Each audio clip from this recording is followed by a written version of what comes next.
पीछा करे तू सटावा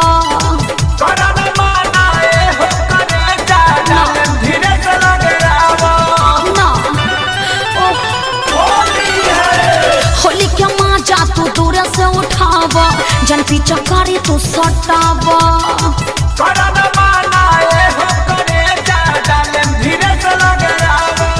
कुछ भौजी तक का हम बताएंगे बोलो होली में कहीं चाल जाएंगे हम बता जाएंगे होली में कहीं चाल जाएंगे हम बता जाएंगे दिक्कत समझो होली है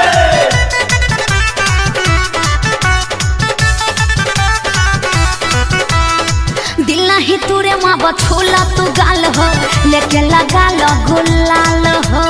साल भपलावेला होली के मौसम पवन खेसारी में बेहाल हो हाँ हाँ पता चलता होली है दिल नहीं तुरे माँ बछोला तू गाल हो लेके लगा लो गुलाल हो साल भपलावेला होली के मौसम पवन खेसारी में बेहाल हो ढेर होगा तो कभी न आएंगे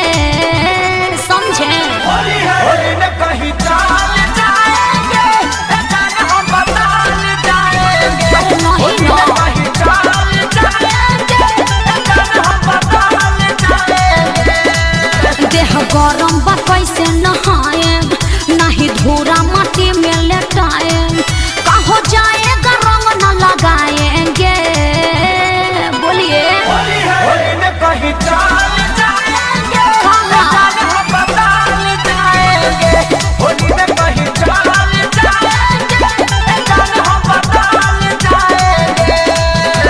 जाइएगा कहीं आइएगा यहीं। अगर आप भोजपुरी की ताजा खबरों को देखना चाहते हो तुरंत ही हमारे चैनल को सब्सक्राइब करें। ये लाल रंग का सब्सक्राइब बटन दबाएं और बेल आइकन को दबाएं जिससे नई वीडियो की जानकारी आप तक पहुंच जाएगी।